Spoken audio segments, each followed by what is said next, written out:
I didn't decide whether I was gonna hot intro with you sitting right here, but we're winging it. Katrina, welcome to Podcasting Curious. Hello! Oh, yeah, because I also... Oh man, I'm so excited about all of this. Thank you for doing this. Of course! I'm excited. Should I just be making romantic eye contact with you the whole time? I mean, I prefer it. At least for the intro. Yes. Warm me up with your intense first day eyes. Let's talk about the fact that we accidentally matched, okay? The pants, we have to like lift. Here's what happened. We're both in black sweatpants and red and white t-shirts unintentionally. So funny. And yet it feels good. It feels like the universe needed it to happen. It's meant to be. Yeah. So I had my whole day in this. I went to Target.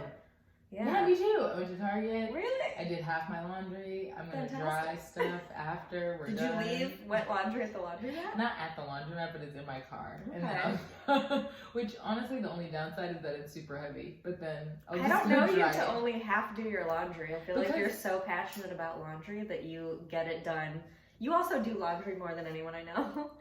I'm so passionate about it that I'm doing it at inopportune times. Like, I'll be like, I have to get it started. It's an outing for you. It's like a spiritual experience. Like, you do laundry like I work out. I have such an odd affinity for doing laundry. I don't know why.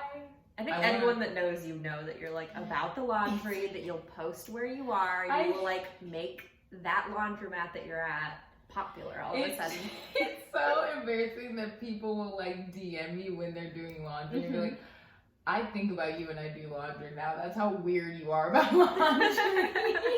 I think about you if I go to a laundromat. If I'm not like doing it here, if I make an excursion out of it, I'm like, I wonder what Katrina would think about this laundromat. What she would rate it. Oh my god, I love so much that is like the place that I hold, because that is really how much I love them. Like I would rate them if like you can and should. I should. I'm gonna start a list. I'm gonna do my own. If I do ranker, but it's like ringer, I don't know. I'll think of something better. Yeah. What if you just had a laundry podcast? A laundry pod. And you were like, well, I want to own one. Like, what would be a good name for it? I would love for you to own one. I would go. I want to own one and have like obviously a space that shows, but I want patent pending. I want to figure out a way to use the heat from the dryers to sterilize water for like showers and drinking water. That's and so stuff. wise. So I want to have like a laundromat on the front and then like a free shower on the back. I love this. Right? I like want to do it so bad. I don't know if it's real. If scientists end up listening to your podcast, we'll see. But maybe that's why scientists on tonight. We can collab and you can come back and maybe that's why I like tiny houses and all this stuff. I'm just like trying to make things. I'm just obsessed with sustainability. Oh yeah. So for anyone listening, Katrina is a very hilarious comedian. That is how we met. However, a woman of many talents. I brought you here so we could discuss tiny homes because I want to make sure. This is so funny. It's so. Thank you for doing this. Of course. It's silly and it's funny, and I just want something lighthearted. And I was like, I know that I want to talk to you about tiny homes because you're passionate about it and you know more about it than anyone I know for sure. And if people can come here and learn and have a good time, that's awesome. I'm gonna learn and have a good time. So I'm so excited. I'm trying to share that, and I don't know where to start with. I don't know anything about tiny homes other than that they look cute on Pinterest. So you're really just dealing with a blank slate here. Yeah, I like it. I want to say for anyone on the video that I have a tickle. I'm not sick. This is a COVID-free podcast. Thank you. We're both very recently tested people. Yes, I get tested every 2 Piddle. weeks. I'm not allowed to pet you. You'll get mad. And sometimes for COVID. But wait, you were already getting the other one. You just added COVID. Yeah, I was already going. I've been getting tested bi-weekly my entire adult life. I've been taking the ACTs for fun. So it just constantly screenings of all kinds just makes you feel comfortable. I love a good screening. That's so funny. You just go to the blood pressure machine at CVS to feel good. I do. I go get tests that I don't even. I'll just go take my driver's license test. They're like, you have one. I'm like, listen, I love to be challenged. So silly. That is ridiculous. Wait, because what were we talking about? Why we started talking about tiny houses? What were we talking about? Well, I was going to say that I'm excited for you to teach me whatever you're willing to teach me about tiny homes, because I know nothing. And I was kind of hoping that, I mean, people will tune into this to hear you and to hear me, but there might be people that tune into this because they go into their podcast app and search tiny houses. That's fair. And I'm not trying to be misleading. Yeah, no, I like it. You know? No, because I feel like it's weird, because I kind of started learning about them in this weird kind of like fever dream way, where I like woke up in the middle of the night and was like, when am I going to be able to stop renting? And just started like hardcore researching all of these like very affordable ways to kind of like live on your own land, in terms of even just like what any alternative in terms of like a condo or something. Did you go straight to tiny homes, or did you look at like vans? You know how people build out vans sometimes? Well, no, because I feel like they're for two different purposes. Like I would even maybe one day consider those for travel. I think that like converting a van for travel is different than a tiny home, and I think that that's also something that a lot of people need to know, is that most tiny homes are not built to move. Okay, that's like, important. They are built, they are on wheels. Yes, those wheels can be, you know, made to be like long standing underneath the foundation so that they do not move, but they are not built to move like around all the time. There are very small ones that you can have, you know, behind the truck that are more built that way. But if you're looking at what as I was learning about them, realized the trend was, most of those houses are not meant to move at all. Okay. Yeah. So then this, I feel like, is a common sense question, and maybe it's not. Maybe I'm just generalizing. But are tiny homes built on the spot, or are they manufactured somewhere and then taken to whatever land they end up on? I think that depends on what you want to do, because there are people that, and I think that that's something that in researching them for myself is the like frustrating thing, in terms of, I feel like now that they've been kind of like on trend for a while, there's enough of like somewhat realistic backlash of like what it's really like to live in one long term, like whether or not you are a person that is already equipped to live in a smaller space or not, those kind of things. But other than that, I think that one of the things that I ran into in terms of wanting to make it happen for myself is a lot of people will often start with, oh, well, I have like this 25 acres that's been in my family for generations, and now I can just build this house on it. And it's like, must be nice. Well, exactly. It's like, well, that's the thing. Like, you're good to go, right? Like, you're set. So there are people that, especially here in LA, that is often the first challenge, is either finding land that you can build on. Can you just build a tiny home on any land? Or if you, like, let's say, bought a piece of land in North Hollywood, would they be like, this isn't zoned for a tiny home? Exactly. So what the law is right now in Los Angeles County, that is, I think, from last fall, and then they just passed a similar ordinance in San Diego, so now they're livable there, but it has to be like the second dwelling. It can't be, there are a lot of particulars that once you learn about it, like, you know how you like look at bullet points and then be like, oh, that's why. So it's like, it has to be the second unit, it has to be X amount of feet from the curb, it has to be behind the second dwelling, it has to have a certain degree of a slanted roof, it has all of these different things that when you look at it, it's like, oh, you guys just don't want trailers. They really just don't want LA but it's not to a trailer. look. I mean, it's a trailer. It is a trailer. That's another thing too, in terms of like it being this like luxurious new thing that like cool, sexy millennials are like, I got a tiny home. It's a trailer. You live in a nice trailer. It's a trailer. You're on a trailer. They are built in a special way to haul, to be able to sustain more weight. Okay. But like, you live in a trailer. What about the ones with the really beautiful pointy roofs? You live in a really pretty trailer. That's what I'm saying. You can design a trailer to be nice, but like that's what you were trying to live in, and that's what I think a lot of people in terms of the stigma, or like, oh cool, I got bullied for growing up in one of these, and now like my friend Now from it's high cool. school is like Instagramming about one. Great. Yeah, like it seems kind of like bullshit to a lot of people, which I totally get. But yeah, and that's unfair of the city to come in and say, oh, we don't want it looking like people are living in trailers when Los Angeles is full of people that live in delusion. So yeah, but delusion's so pretty. Delusion looks so good on Instagram. Yes. Delusion has 1 million followers. Exactly. Delusion has a blue check. Mm-hmm. Please no. No, you're so right. But that's, I think, the hurdle that a lot of people run into is finding a space. So that is something that, if you're interested in ADUs or tiny homes and you live in Los Angeles, the Latch Collective is a great group of people to like learn from. They put on seminars all the time for people that are just interested and want to learn more.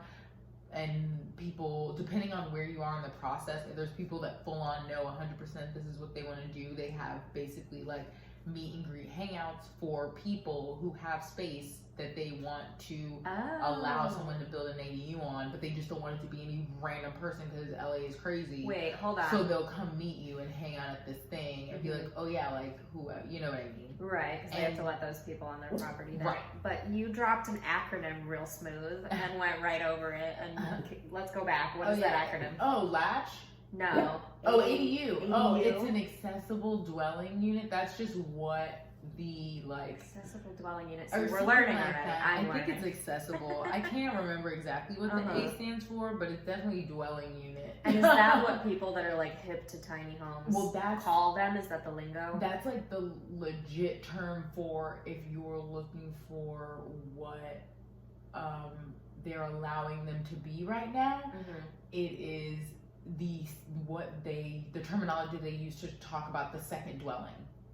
So it's just calling it an ADU home. It's not just the foundational home that's on the property. Got it. Yeah. It's the back house. Yeah, it's more, I guess, maybe the technical term. It's like, yeah, it's a technical term. It sounded cool when you said it. I was like, she knows what she's talking about. That's why I asked her here. It's just, it's like if you read all of the PDFs of like what you need to do to get one in LA legally, they'll call them ADU. They'll say tiny home and then it'll say ADU like in parentheses. So you mean you're not going to call a serious contractor and be like, I'm going to hire you for a tiny home, a kitty home. Well, that's the thing too. That's like there are contractors that are that specialize in this, exactly, which you need them to for certain things, especially for the trailer.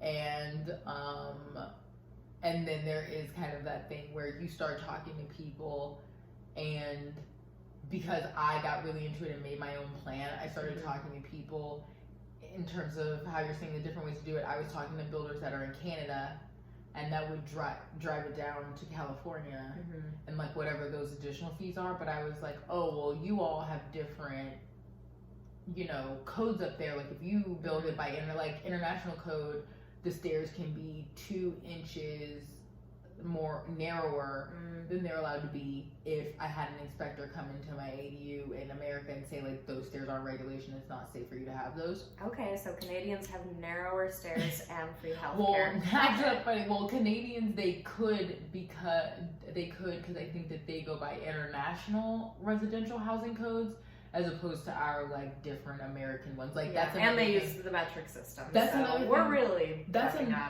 another thing about watching tiny home like reality TV shows and how people are utilizing these spaces in a lot of cool ways. When I was getting really, really into designing my own, I was getting so livid looking at like the inspiration because I was I can't do that in the US. Like I can't even have that clearance, that roof. Like it was things that they're allowed to do because the international codes are different. Okay, so do you watch tiny home reality I didn't shows? watch any of that stuff until way after, because I would talk to people about it and they'd be like, oh yeah, like those shows. And so it was finally like, what are they talking about? And looked up all the shows and were like, but also watched the shows and was like, oh, this is why everyone hates them. They make them very annoying. Like I wanted one / still want one, but now I'm looking more into storage container modular homes only because they're easier to zone in LA. But wanted one and like can barely watch those. insufferable sometimes. Because the people or the houses No, are and it's insufferable. not their fault, but it's like sometimes it's the people, but it really is just that a lot of the people in America, I think, that are really looking to it as an alternative to a residential crisis that we don't see another way out of. There's always that thing where it's someone like that just like plopped into this thing and just decided, or they're so rich that they're just like doing this as something they just want to do, which is great, like good for them, but it's not anyone that I necessarily want to hear from that's like, I just paid off all my student loans and finally made this happen, and like, and not even like, oh, I need to hear a dream story, but it's like, I need to hear where you got the land, I need to hear how you actually made that happen.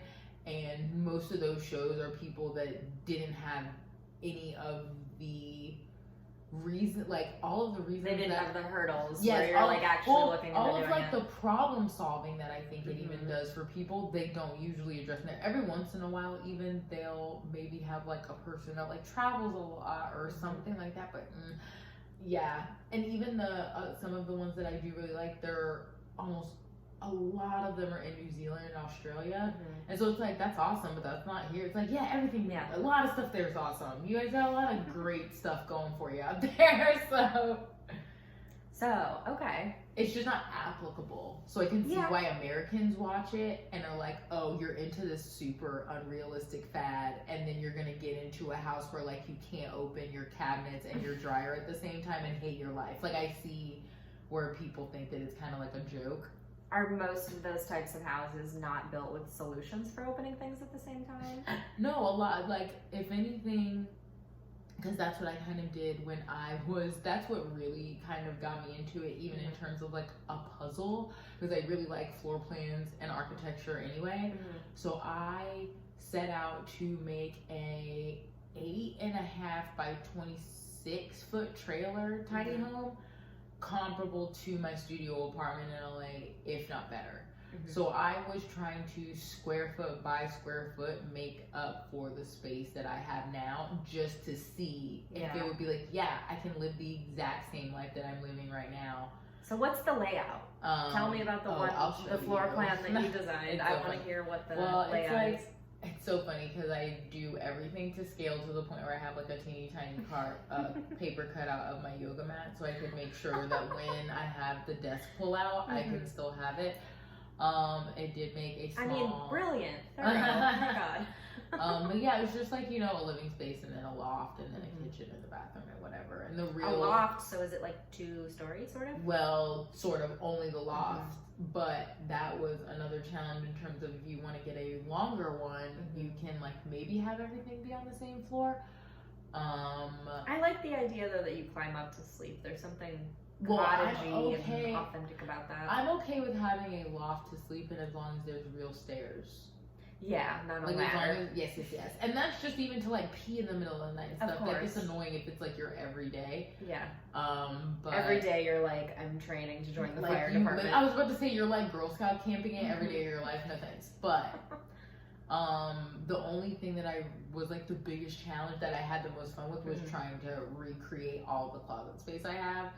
But even that kind of inspired me to continue in the space that I live now, to continue to try to like minimize the stuff that I have, and not even that I'm parting with things that I want yet. It's legit looking at them and being like, I don't need this stuff, and already maximizing the space that I have now, so that when I do eventually either move like to whatever I move to, will still be like slightly bigger, but totally, you know. It feels good to get rid of stuff. Yeah, it's so cathartic. Feels so I think good to people have don't like understand. more space to breathe, even when you already even when it's not even taking up your space. Right. Like, I actually threw out old socks today, and the place where I had the socks was not in any way intruding on me. It was not bothering me. I wasn't even seeing the socks that I got rid of. But something about taking them, and the whole Marie Kondo, these socks don't bring me joy. Something about throwing away stuff.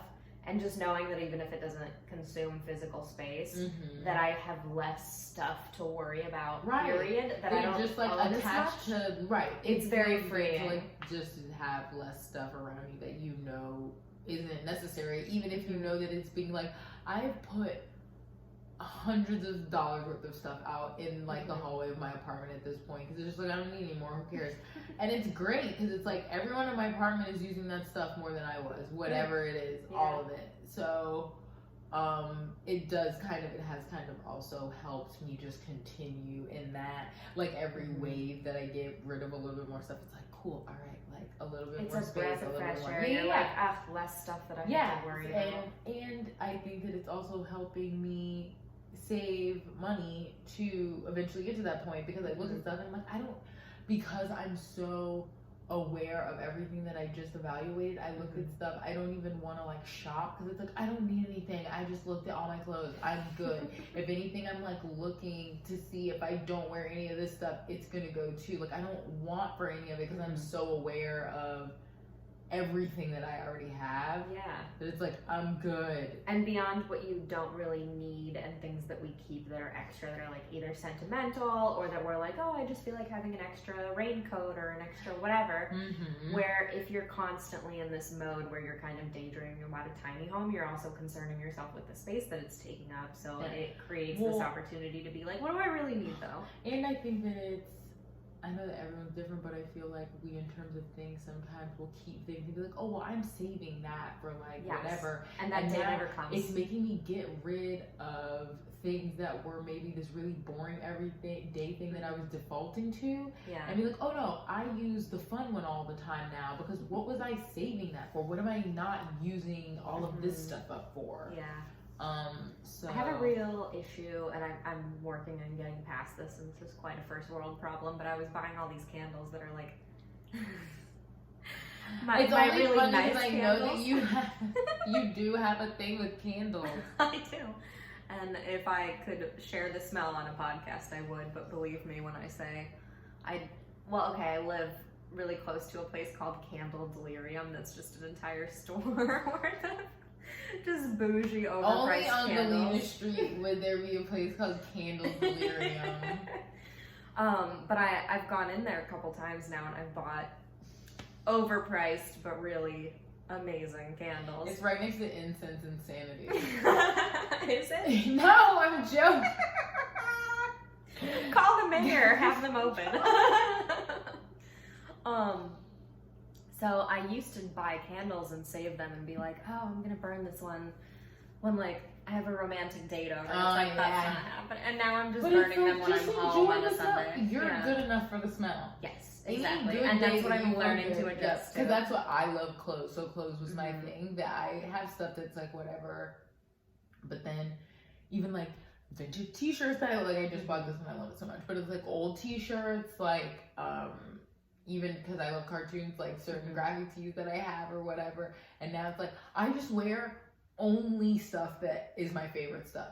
Everything I have is my favorite stuff now. And if it's not something that if it's something that I can do without, it's like, then someone else can use it. I only want stuff that I absolutely have to have now. I love that. And it's helping me get rid of a lot of stuff.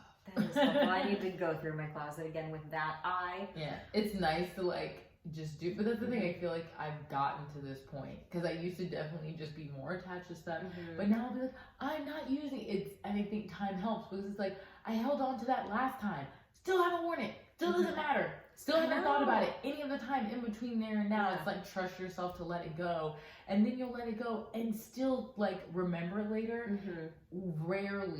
So rarely will I go back. I've gone back to Goodwill and bought my own shit back before. That was more like something I would do when I was in my early 20s, when I was knew that I was holding on to too much stuff and had a vintage store, so I just had a way ridiculous rotation of items. But I've done that, but very rarely. Every once in a while I'll think about it, I remember it, and it's still good that it's gone. It's fine. It's fine. You're attached to things. Yeah, I've had those moments where I've remembered something I gave away, and I'm like, I'm not genuinely upset, though. I have to remind myself I wasn't wearing that thing, and now I thought of it, but just because I thought of it doesn't mean I was actually going to go put it on either. Exactly. And now, and it's interesting because with, the lockdown and just COVID lasting as long as it has, I have so many pieces of clothing that have been neglected, and I wasn't wearing makeup for the first 6 months, and it's I I should still look nice for myself, or I should Yeah. still put on the fun It's stuff fun. and try to have some semblance of life. Literally, it makes the grocery store so much more fun to Yeah. just be like, and like, here's the thing, you can wear a ball gown if you wanted, but even if it's like, I did like get new, like, it's so funny because I do have something I'm working on about this. It's not that they're sweatpants, they're elastic waist leisure trousers. Okay. Because they're like Can I fancier use than that. Yes, they're fancier than that. That's how I feel about these, but that's only because they have pockets. Okay, well, first I'm like, off, if it has pockets, I'm allowed to go in public. at least yours are made for a grown person. These are literally from the little boys section in Target. These are made for a 14-year-old boy. But my mom got me like regular lady pajamas, and I went back. It's safe to say we're both dressed like 14-year-old boys today. There's nothing wrong with it. It's fine. I also share a sense of humor with 14-year-old boys, so I really don't have an issue It feels with it. good. I just like make a fart noise with my armpit. No, that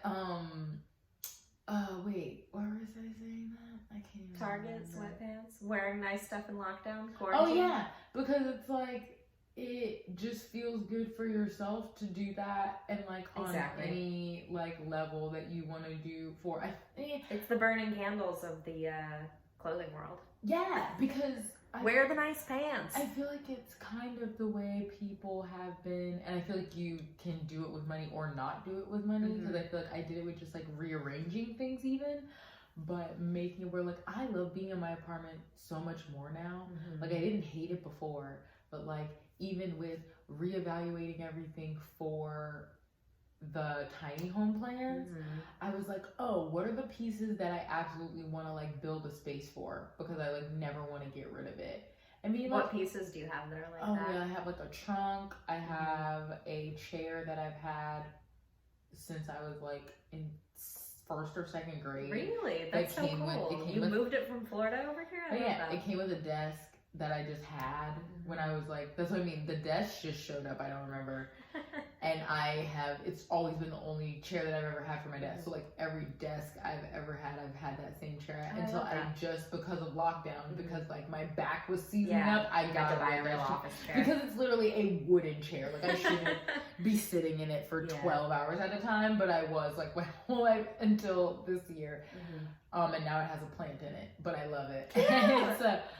So I'll have like I have a trunk that my ex-boyfriend actually made me. He's awesome. Woodworker? Yeah. Okay.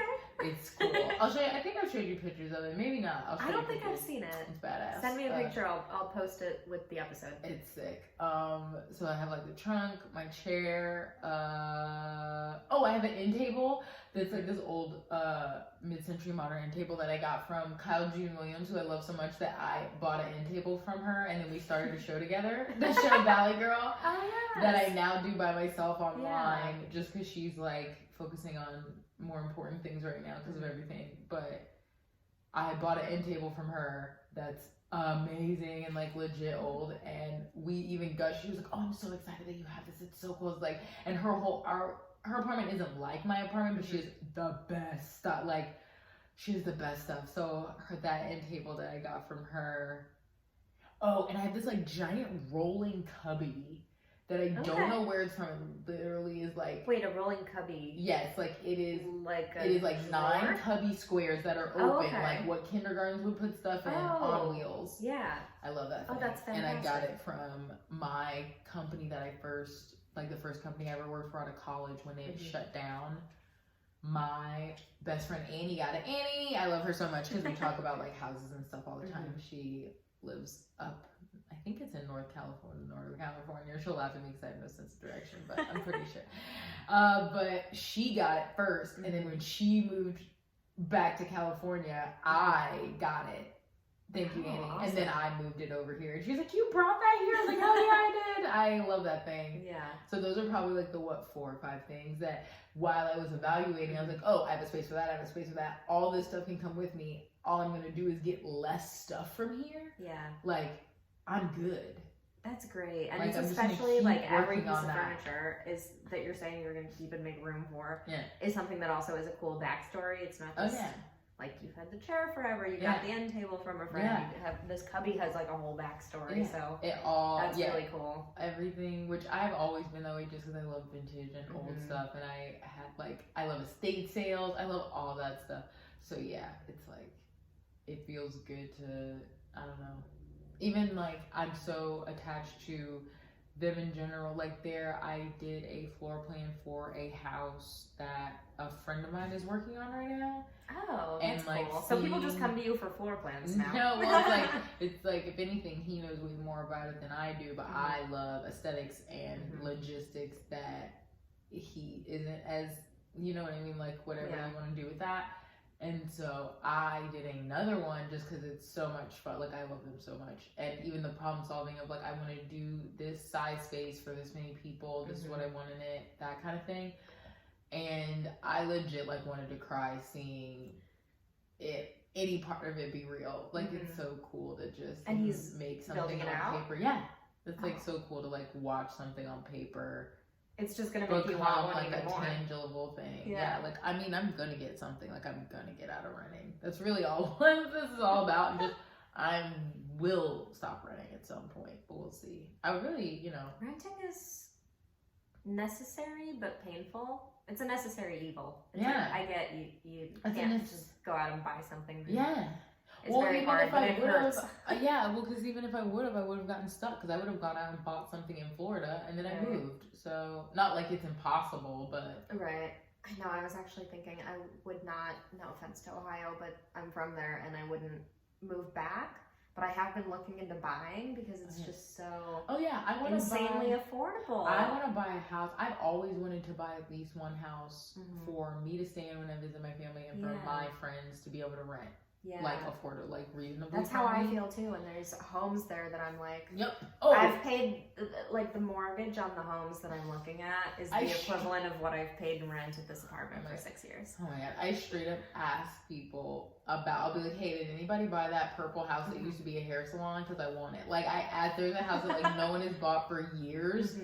And I hope, like, I pray to God they don't bulldoze it because I want that house. But like, there's definitely like structures that I want to buy, but I want to do the same thing here, so we'll see.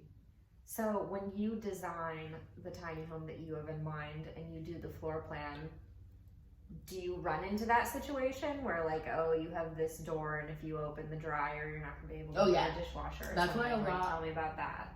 Yeah, a lot of them have, the only door you'll really have will normally be for the bathroom. And it'll be a barn door, like a sliding one. Oh, cool. So that is, the way you kind of get around that. But absolutely, it 100% would be a problem. Just to like immediately run into whatever is on the other side of that. Right. And then you get so precious about space. Yeah, you like have you're to. measuring, like I was measuring how much space I needed to pull out from my desk. Like how much space I can have. For your chair to go back? Yes. And being like, how much space do I have before like, the stairs can start? And being like, like 3 feet feels breathable. Like I don't feel claustrophobic. Something can be behind me. But like doing everything. That's so interesting. Yeah, that's like its own version. It really is problem solving. Yeah. You truly have to consider what happens when I move around in this space? What happens when I want to do yoga? And like you've thought through all of that. Yeah, well, for the one that I did for my friend, they wanted it to be possibly for like a family or whatever. So the better be a small family. Bigger challenge. Well, I mean, people have 4 people living in them. Here's the thing. I've seen families in them. I haven't seen anyone with kids over 10. Yeah, because then my next I'm question sure is, they do. Yeah. But they're normally younger. And how do you get along? Like, right. Living with a whole ass family. That's what I'm saying. I haven't seen lots of families that have like arguing age children live in them. Yeah. But that might be even just because the whole thing's so new. For sure. But I would think that if you have like 2 15-year-olds in a 28-foot, 8.5 foot wide house, like problematic. Yeah, I don't know, but If you have 2 5-year-olds, you can just like stuff them in a cupboard. That's what I'm saying, and I think that's what I've seen a lot more of is like younger families with like kids that are like, this is fun, I'm in a jungle gym, and it's like, can I go up there? But that was one of the things that was hard about the living room was we were trying to figure out a way to have an entertainment center and a bar, and I wanted to have a full-size pull-out, like a pull-out couch that you could turn into a bed. Yeah, okay. like the sofa. Like the one we're on right now. Yes, but like be able to pull. But that was the thing, was measuring what the standard size of a pull-out is. If that can you pull that out and have any room, because it and won't be able work to walk if by. it's into exactly. Can somebody walk by? Can somebody get to the front door if this bed is pulled out? Yep. So that was probably the biggest challenge with that one, but it was fun. And like I think that's one thing that also with my personal one made me irritated when people were like, oh, it's so livable, and you would do these tours and it would be like, where the fuck are your clothes? That's like, wait, I haven't even thought about that. Because the ones that I they'll see, have whole thing. there's like windows and stuff, and you're like, where's the closet? Honestly, where is it? there are whole things that are, or I honestly like in terms of doing multiple variations of them and things like that, it is so easy to make most of what works. Storage is it, and storage for so many other things is more flexible than clothing. You know what I mean? Like you need the height for them to be hung up. You can make cubbies and holes and drawers and pull-outs for so many different things, but they'll have even, and this was like how legit I was getting, where it's like, oh, you can have a closet in the stairs, which is what a lot of people do, and it'll be this pull-out, and it looks great, and that works if you're vacationing. It's like a 3-foot rod. That's like a coat closet. Yeah, that's all your clothes. So that was one thing that was really like, I was looking at floor plans of, you know, companies that sell their own floor plans and stuff.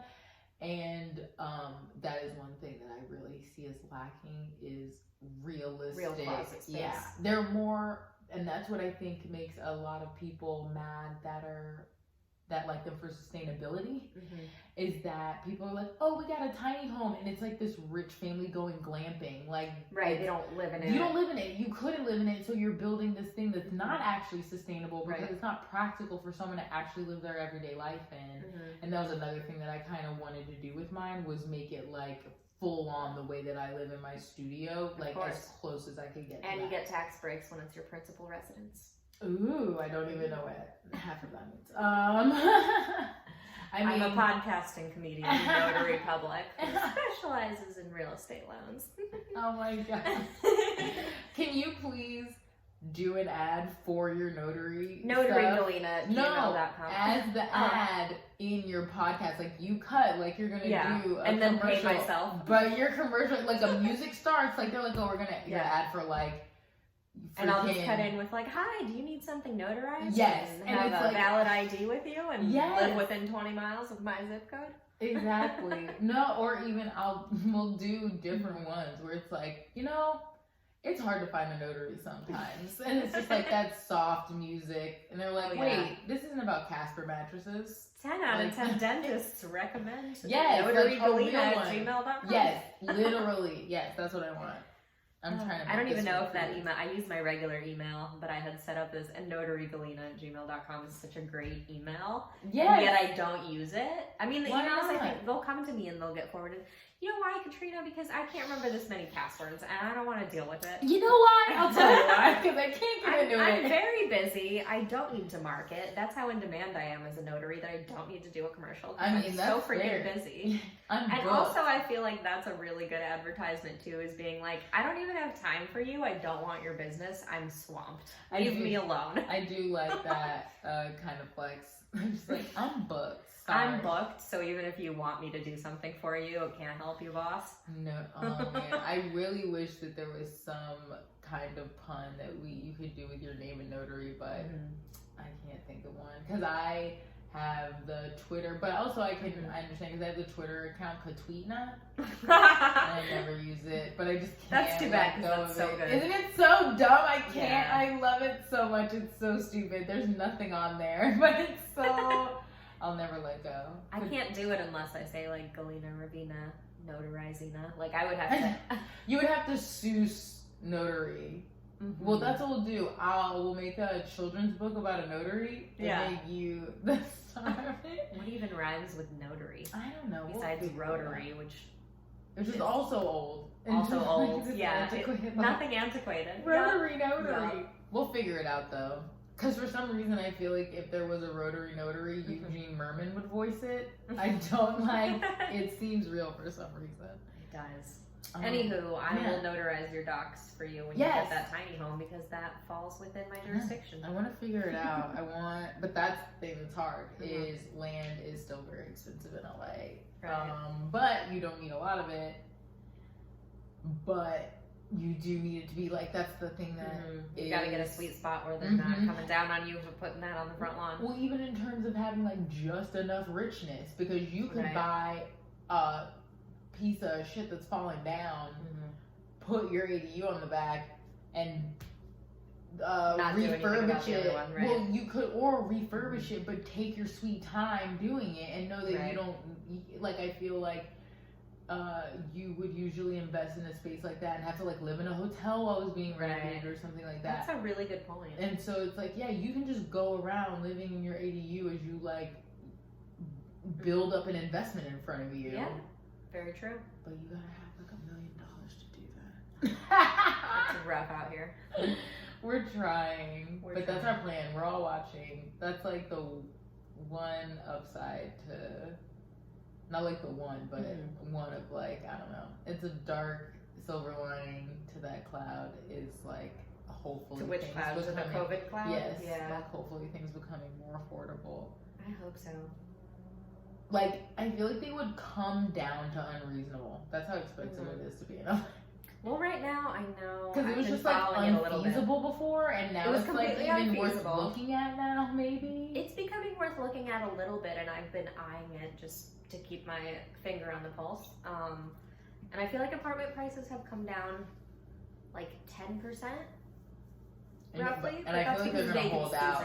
Yeah, they're gonna hold out because I feel like they're not changing the prices yet. They're offering people incentives. Yeah, move-in specials. So like they don't want to move that price, but they'll give you free parking for a year. They'll knock off the first month. But they don't want to budge, but they're gonna have to sooner or later.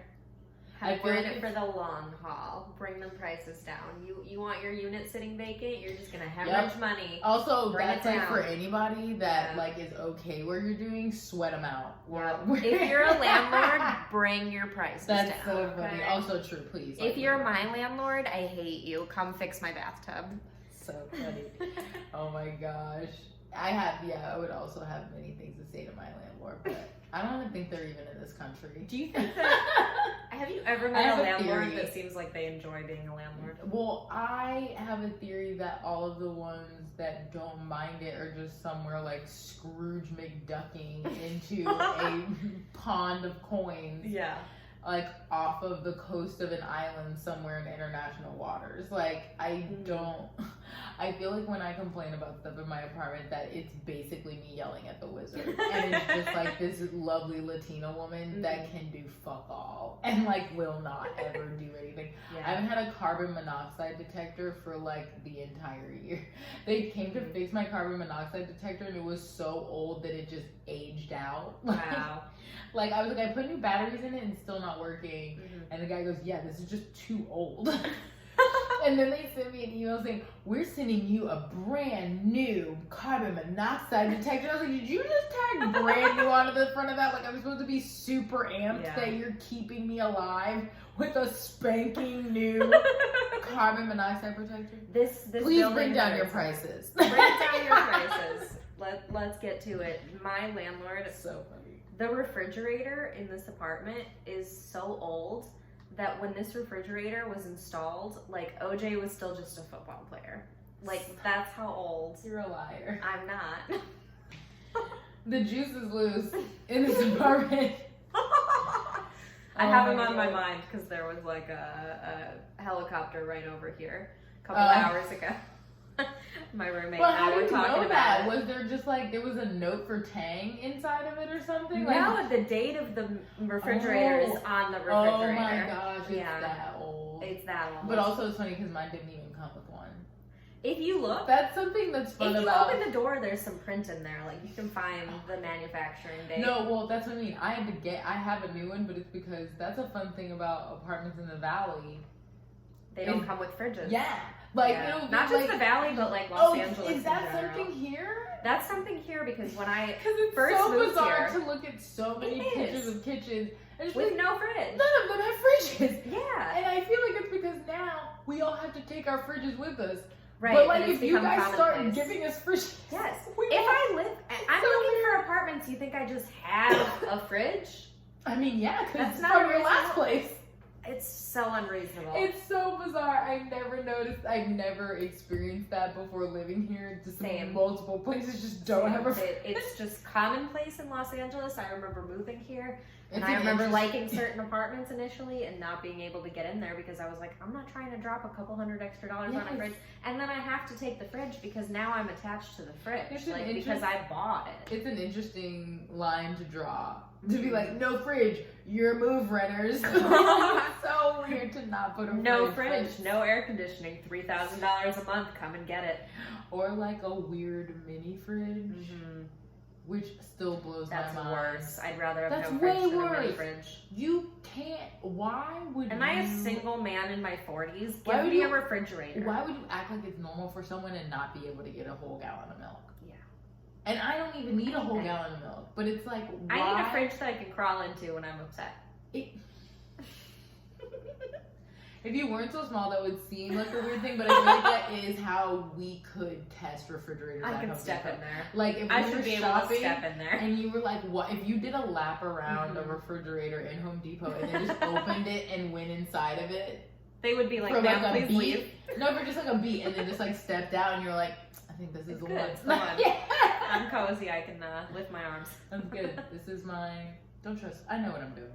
So full size fridge in the tiny home, right? Oh yeah, absolutely. Everything. Tell me about the kitchen.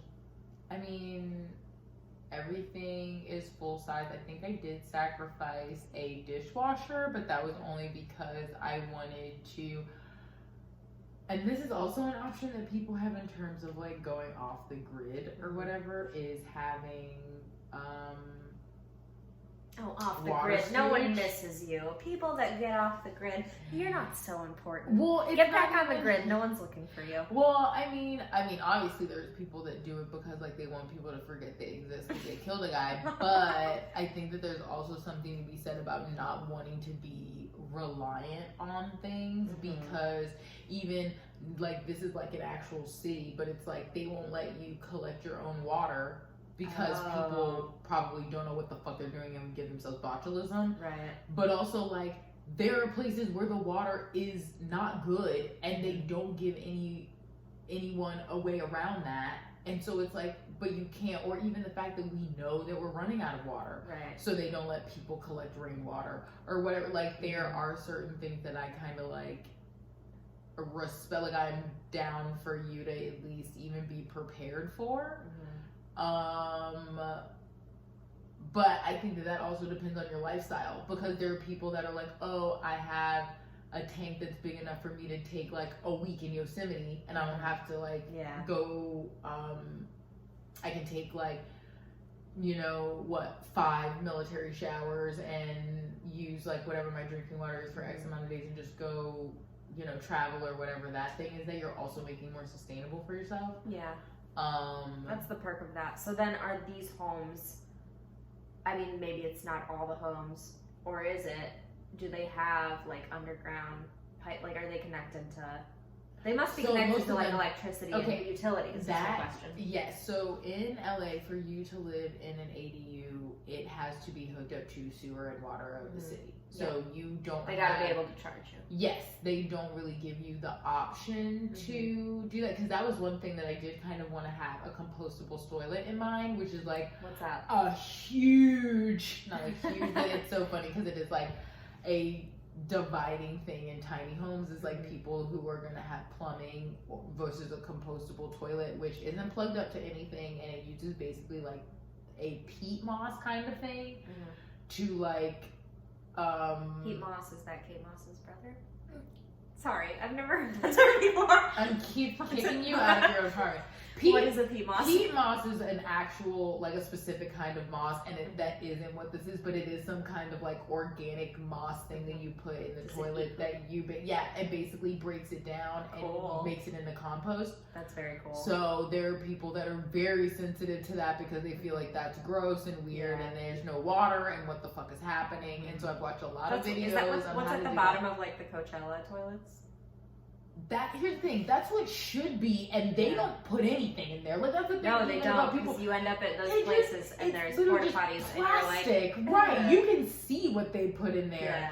There's the like regular hole, like a toilet. When you're done using it, you would crank this little thing, and it basically like mixes your solid with the moss, and then you empty it like one person, you empty it like once a month. 2 people, you empty it like every other week. It shows you like a breakdown, but it's kind of like solids go one way, pee goes the other way, and you keep some. That's the other Taco thing. Bell goes the third way. When everyone's like, it smells, and it's like it smells because they mix together.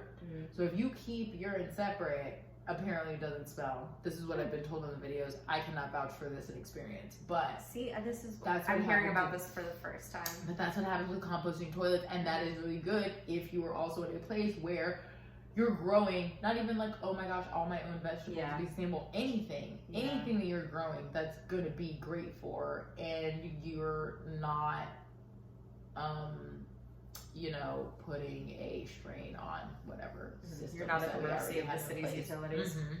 So that is one thing, but you can't do that if you have an ADU in LA. Because that was another thing that, I don't know if it exists yet, but I wanted to basically make it convertible where you could have all the plumbing for the toilet, but cap it, and then have the compostable toilet on top of it. But if you ended up living somewhere where you had to be hooked up, all the hookup is actually already built in. I don't know if that's real yet. Patent pending. I'm patent. This is the new name of the show is patent pending. Patent pending. Patent pending with Galina Rubina. I like that. So silly. But yeah, so that was like the one thing with plumbing, and with power, that is another thing that people will set up certain things that don't necessarily take up a lot of room inside, but like maybe like a 2 by 2 foot you need like a power box or whatever. Yes, exactly. Basically like a control center where you have all the stuff, which would mostly be anything, depending on if you have a solar power source set up, that all of that stuff would go there. Everything you need to heat your water, which they have like tankless water heaters that are like this big. Like You know the water heaters in Israel are on the roof? No. Of every building. When I was there, I was like, that's actually pretty wise, because all their like HVAC and stuff is on the roof. As opposed to how we grew up with like on the side everybody of the had on the side of the building. Oh yeah, that is kind of interesting. I guess it's not in any like danger. No, I don't think so. Unless something like it doesn't hail there. I don't know. Yeah. I'm thinking like, why wouldn't we do that? Because it's out of the way. Other than just it's so much more out of the way than how it is here. Interesting. How about heat? Like, what is the heating like in these homes? So insulation is another thing that I actually did a lot of research on. Of course you did. I wouldn't expect it I keep thinking you're gonna say something. I'm like, I don't have anything to say. I'm like, I actually watched 5 hours worth of videos on that. So one thing that, it's so funny because I still watch people do it, and this is like matter of opinion, whatever, but spray insulation isn't really that sustainable over time. Like what we're used to seeing people like shoot out of a gun that gets hard, that insulation. And I'm not even used to that because I grew up with like the Pink Panther shit. Right, okay, so that's another alternative. The spray foam, I think even more so, compresses over time, but the pink foam will also kind of compress. But isn't that like full of fiberglass or something? Right, and it's like not great for the environment. So, and then there's another thing that's newer that's I feel like it's like D something they call it, but it's basically like recycled and composted fabrics and denim is like most of it, and they're using it for insulation, and that's like a really new thing that people are saying. But over time, I read that it like falls down in the walls and isn't actually so. There's another one that I actually landed on, and I can't remember the name of it right now, but it is a foam that you can like very much cut into exactly the pieces that you need when you're insulating the framing of a house. See, you have insulation picked out. Yes, like absolutely. This is how like, and that's what. How hard your T's are crossed. Well, your eyes are dotted. even when we were talking earlier about like talking to people about like, oh, I want a tiny home. Once you talk to people and you're like, oh, well, what kind of insulation do you guys use? What do you guys do? You guys use steel frame or metal frame? Because I know, or steel frame. If it's steel frame or wood frame, because wood frame is more standard, but it's heavier. And steel frame, I also like better because it's more flame retardant, obviously. So there's a bunch of things that I'll like talk to somebody that they own the company, but they can at least tell that I've done like some research on my own. And then they kind of will talk to you a little bit more candidly. And then they'll get impressed because they'll be like, you already figured out closet or something. Like, yeah, I'm bugging on it. So it's fun. I liked it was. And it's like whatever, it's probably like my manic brain, but I basically just woke up in the middle of the night and then like did not stop learning about this for like 3 months. Made like 2 floor plans. I know. I was talking to you while you were getting the floor plans together and you were giving me progress reports, and I was like, oh my god, you're really passionate about this. That's the type of thing where I would be like thrilled about it for a minute and then get distracted and never come back to it. No, it's like now it's done. Now like anytime somebody asks me about it, it's now like, you have to build one. I mean eventually, but it's like that's what it is. Like I have my quote, I have everything that I need. I know what I need to do. I just have to like figure out how to do it. But yeah. Do you know anyone that lives in a tiny home? Yes, online I do. My friend Dana, I love her. Hi Dana. I met her online, doing shows online, but she lives in one that she worked hard for years to like build her own, and we kind of like get emotional talking about like just being proud of like being, you know, self-sufficient or whatever. So she has one that she lived. I have my friend that I worked with on the floor plan. He's currently building one. He also lives in one. That's why he's so good at building them, because he built one for himself already. Yeah. And who else do I know? I don't think those are the only people I know personally that live in them. And are you like in a forum? Do you belong to some online communities that you're like checking on a regular basis for updates? So I don't check it super regularly, but only because I feel like I'll probably check back in more when I know I'm at the next step for things. But the Latch Collective in Los Angeles, and I'm sure that there are other tiny home communities, ADU collectives of people, but that has been such an awesome resource. They're all so nice about any questions that you have about it. Like I love them, and they do such informative seminars. They're all up to date about like what it's a great group to be on, even just to see what's happening with legislation in other places, all that stuff. But they also, for people that are actively building theirs right now, they do have a different part of the community that you can join to actively work on your tiny homes together. So there are people that are building, and there's like, okay, well, I'm a part of the collective, so we're all gonna work on so-and-so's house this weekend, or this house. And it's like, yeah, I'm not an electrician, but this guy is, you know what I mean? So that's amazing. And yeah, that whole thing is like really cool. So if you want to look up Watch Collective, they have like a Facebook and everything. It's awesome. Mila. So funny. I wanted to put my dog away for this, but if I'm gonna have a podcast at some point, she's gonna show up. That's fair. Please don't lick the microphone. Also, that's so funny. I hope you can pick up that sniff. Can you sniff? Can you sniff? Please. I hope it doesn't pick it up, because that means it'll pick up like my breathing too. Mila, please give us a segment. Do you make a tiny home for a tiny dog? Mila, do an ad for Galina's Notary. And the people that are only listening to this and not watching the YouTube are not even going to know what the hell's going on right now, but my dog has arrived. I forgot about that. Yeah. Mila, you have been accused multiple times of eating chapstick. Your thoughts? No comment. Interesting. Interesting. But I feel like she's hiding something. We'll come back next episode. Your next guest has to also interrogate her about chapstick.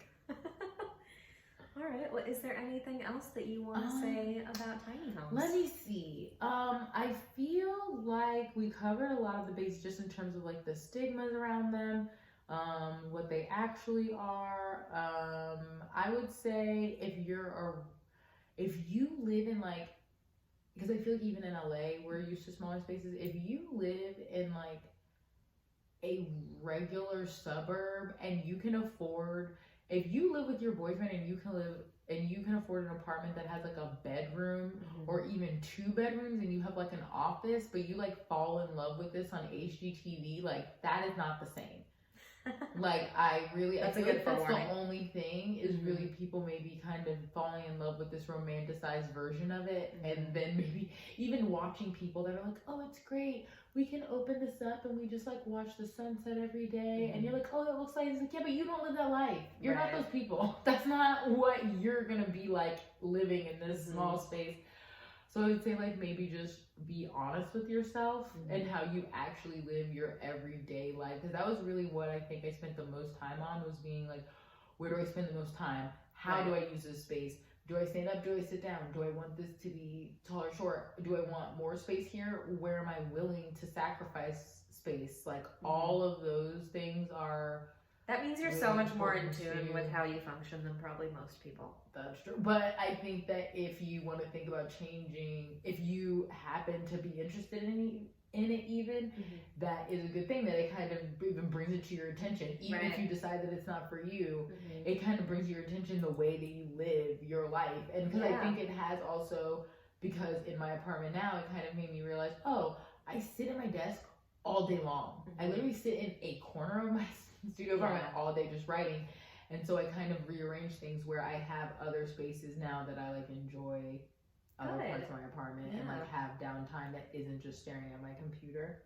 And you're also then, I think, like for anyone that wants to get into this and for them to take the time to evaluate how they live their lives, that'll then open avenues to being more sustainable and to like seeing where they're being wasteful and maybe correcting it, because maybe people just don't even notice where they're being wasteful. That's what I think I feel like is a good idea of it overall, short of it being a fad. Even if you did the exact same thing, didn't change anything about how much square footage you have, but just realize that you could just do a little bit less in any capacity would be great. And I even kind of like the idea, I think the only thing we didn't really touch on is the ways that they're being used to like combat homelessness. Like, let's talk about like ADUs, like there's communities in like, I think it was either Houston or Austin, there's a huge one. They're great options for like temporary housing, in addition to what they will hopefully become, because that's what I was talking to another friend that's looking into them. It's like, even with ADUs and the laws that we're getting passed, we're inching closer to it, but it's like there's still kind of loopholes that keep it for people that already have money. Like it's still not the solution that it could be for people. Right, which is unfortunate, because when you consider that you could find some sort of plot of land and what you might put a couple houses on, it's like, you could put a whole community and give people autonomy that you don't get in an apartment building, and be able to give people opportunities that don't have them right now. Exactly. It's so frustrating to even recognize what it is, do a little bit of research and realize how close you possibly could be to something, and then realize that there's all of this like red tape in the way. So it's like, even just to, if you're not into it, but you just think that it's a good idea for other people to be able to do this in an even easier capacity, it's like good to learn about. So that's probably the only thing we're gonna talk about is it's like a great, if you are okay with it not feeling claustrophobic, or you think that it's something that's practical for you, it's just a great way for all of us to try to find places to put everybody. We certainly don't have enough solutions now.